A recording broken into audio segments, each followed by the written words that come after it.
I'm really pissed off. It was something that happened to me last week that it ruined my day, and I spent the next few days thinking about it. So this is what happened last week. So I had been thinking of working more hours in the week by working optional overtime delivery shifts. Now, because I work in collection, delivery is a different kind of work, because it's totally different. Instead of collecting mail from firms, you're delivering letters, packages, leaflets, etc. Across a certain designated route. And there are countless numbers of routes. I don't know how many there are, but there's possibly over 100 within this local area. It involves a lot of walking. It involves sort of local knowledge of the area. And based on what I've learned about it, it's very difficult, and it's the kind of job where you prefer to have one single route that you get to memorize over a period of time, so you get more comfortable with it. Anyway, it sounded a bit like a challenge. I thought it would have been convenient for getting more hours and getting more money, so I was thinking of giving it a go. So I spoke with the man who's in charge of deliveries. I sat down and met with him in the office, and well, I thought it was going to be a straightforward straightforward process where he asks me a simple number of questions and tells me about the nature of the job and all that. But no, it took a drastically different turn from the get-go. So the first thing he said to me when I told him that I was thinking of working in deliveries is he said, and I quote, he said, "Oh, I'm not sure about you. You make me feel nervous. You make me feel uneasy." Well, yeah, basically he said, "You give off uneasy vibes." And I was a little puzzled, and I said, "Oh, really? Why is that?" Thinking that he was talking about me being inexperienced. But then he asked me if I had autism. He asked me if I was neurodivergent. That silly made-up word that's basically a euphemism for ASD. And I froze right there, and instantly I could feel my fight or flight response go off in my head. So there's something that's quite important I should get out of the way for anyone who watches my channel. I've been quite open and upfront about the fact that yes, I do have autism, and yes, it's affected and impacted my life for as far as I can remember. And I do talk about it quite a great deal on this particular channel, because this is a personal channel for me to air my private grievances and discuss what my thoughts are on the world and all that. But in my personal life, around people who I'm close to, in the workplace, people I associate with, I never bring it up.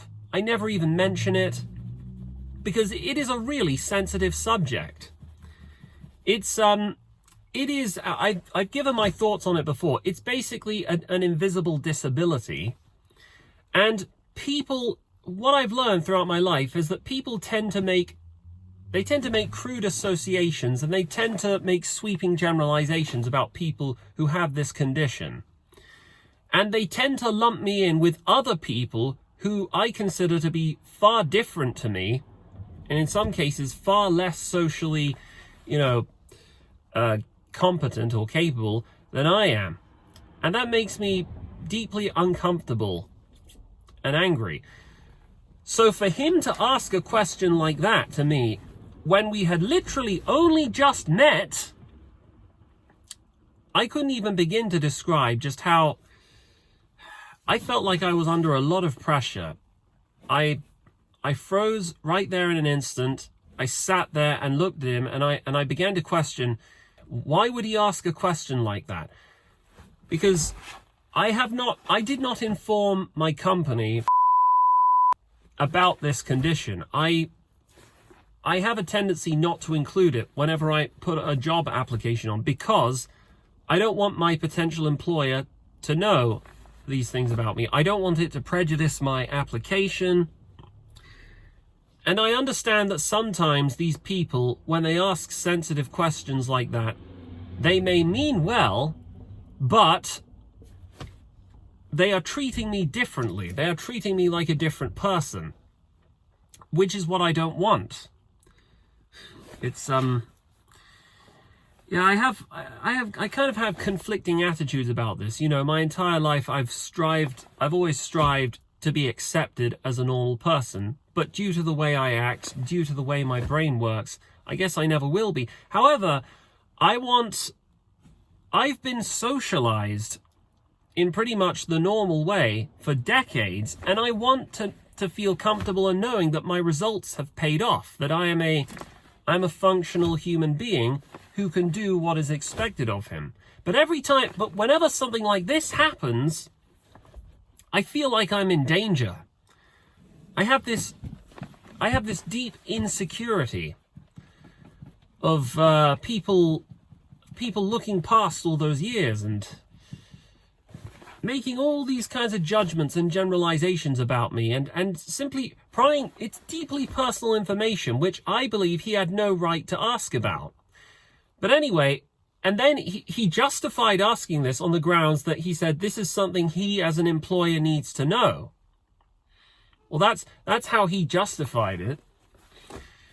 As the conversation progressed, it's weird. You know, the more we talked about the nature of the job, deliveries, he did not in any real way qualitatively break down or explain why the job was so radically different compared to what I currently do in collections, and why it would present such a challenge for me because of my condition. Let me just remind you, this is a job that involves delivering parcels and mails to people's houses. It's not me working in PR or working as a chairman for a big corporation. It's not one that, or as a diplomat. It's not one that involves me being in a social setting. You know, I've actually worked plenty of customer service jobs that involves me speaking face to face with customers before. I know how to do that. I am not as mentally retarded as some people might believe. Shocking though it may seem. But anyway, he talked about this, you know, well, he spoke about this at great length. He repeated himself a lot of the time, but he didn't really satisfy my curiosity. He didn't explain to me why it is that me having a job in deliveries is going to be a problem for me specifically compared to other people, because all it is, it involves driving a mail van, visiting people's houses, giving them letters and parcels and things like that. Obviously there's more work and there's more walking, and if it rains, then yeah, you've got to walk about in the rain. But he didn't make it clear as to why I specifically ought to be singled out, why I made him nervous and uncomfortable. And at some point during the interview, I explained to him that I didn't keep this information on my application. I didn't tell my employers about it because I consider it to be very personal. And he seemed puzzled. He seemed puzzled and perplexed by this. And he didn't quite understand why. He made it out as though, first of all, it was his duty to know the truth. And second, he didn't see why it was a big deal. He was confused as to why I thought it was why it was such a problem. It's almost like he doesn't understand. I guess part of me suspects maybe if he has autism and he thinks about autism in his way, well, he's certainly got the right to his own opinion, but that doesn't mean he has an insight into my life and my backstory. He's making assumptions about me that he has no right to make.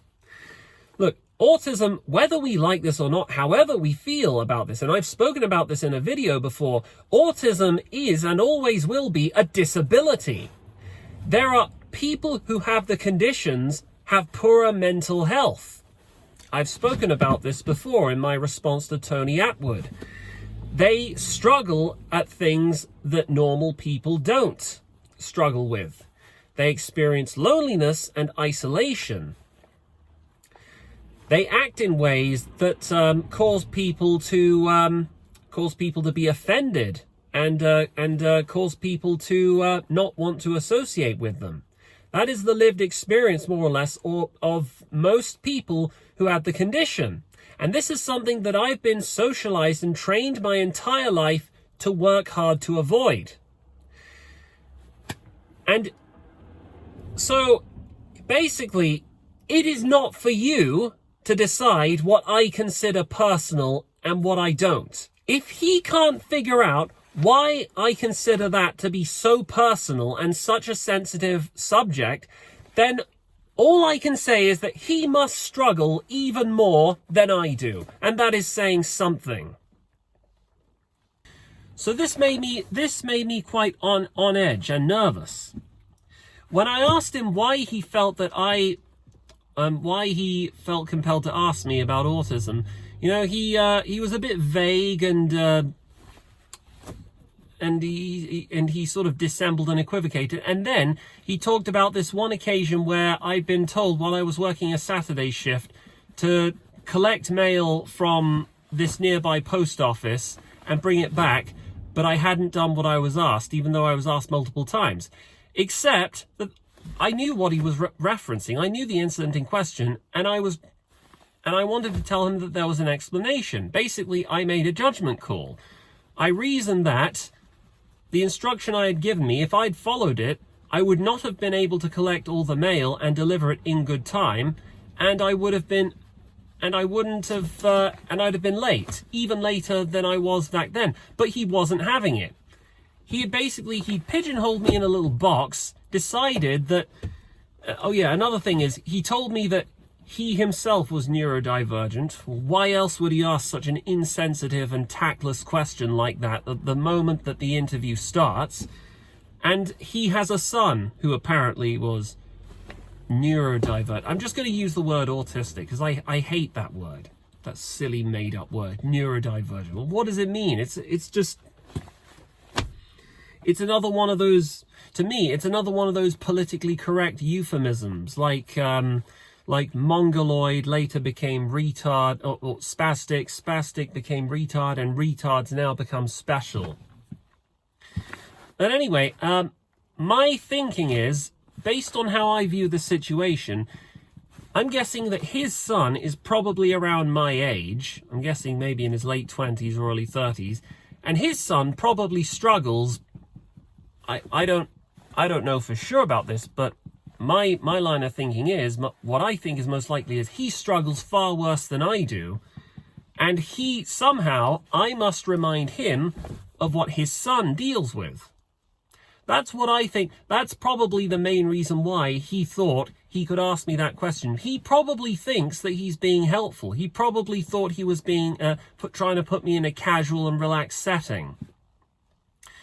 Well, I can definitively say that if that was his stated intention, if that was his purpose, it had the opposite effect. I have never felt less comfortable. I do not like bringing this up, ever, with somebody who I don't personally know and don't trust. It's like, imagine if I called somebody in for an interview, somebody who was a bit overweight, and I said to him, "So, do you have an eating problem? Do you eat Burger King and McDonald's and KFC for breakfast, lunch and dinner? Are you morbidly obese? Is that going to be a problem?" Or somebody who was gay, I say, "Do you take up the every day? Do you have a scat fetish?" It's not my business to ask these questions, because this is a deeply sensitive subject that brings out strong emotions from me. I do the best I can to hold it all in. I do the best I can to just smile and get on with my day. I know that I have challenges here and there, but I do the best I can. I do what is reasonable in my given situation. But for him to ask me that question, where I'm almost totally convinced that it's not warranted, I have no doubt that maybe working in deliveries is a unique, It's a line of work that is very difficult and not for the faint-hearted. I have no doubt about that. Maybe I will regret doing it a few shifts in here or there. But why should me having autism, why should that matter? If I make mistakes, then surely can't that be chalked down to inexperience? Why should I be held to a different standard of behavior than anybody else? Is that how he treats everyone who decides to work for him? And I'm so pissed off. Like, I wanted to leave that interview. I wanted to talk back to him, but I knew that I can't do that because he is a manager.